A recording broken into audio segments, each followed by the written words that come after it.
And she wrote to so many. And of course, one was my dad. And he was serving with my uncle, so he had an inside track in the Philippines.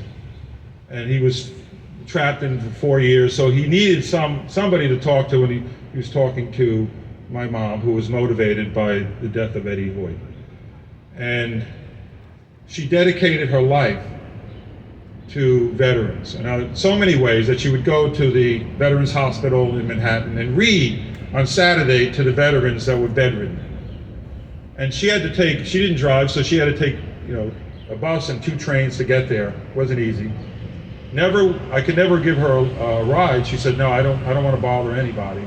She always would dedicate just so many days to veterans for the rest of her life, because it meant so much that Edward Hoyt's life should not be wasted, that she said, I'm going to make something positive. She taught me the history of the neighborhood.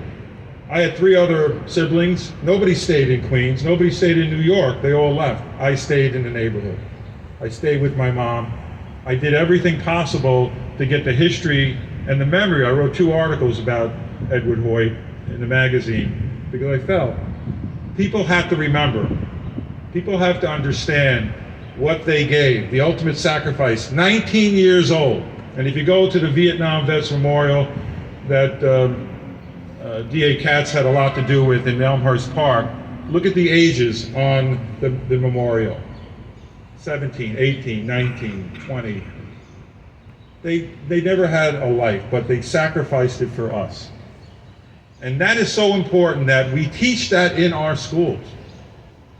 So my mom just passed this February, and I always, again, was amazed at the work she did, raising 4 children alone, essentially having to be the breadwinner. Because my dad suffered horrifically during the war and couldn't function, couldn't hold a job, because he had post-traumatic stress that was undiagnosed by the veterans at that time, the administration.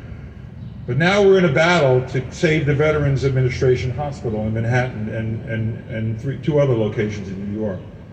So it is kind of fitting. I didn't ask to be the chair of the Veterans Committee, but isn't that strange? So if you ever think, somebody thinks there's not a God up there, just think about this.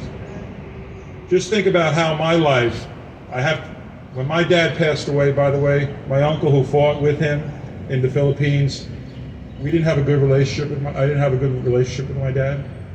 I didn't talk to him because he couldn't provide for the family. He couldn't function. He dropped out. It wasn't his fault.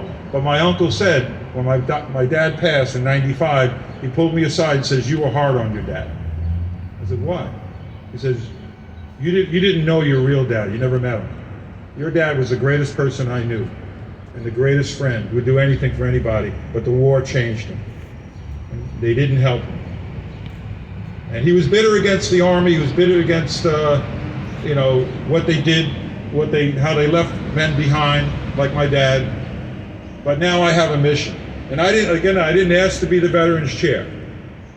Out of how many committees we have? 43 committees? That's the one that the Speaker gave me. And that's my mission now, to really help the veterans, because I couldn't help my dad. I didn't know better. But it was very, very important to me to now, my final mission in life is really help the veterans, make amends for not understanding my dad.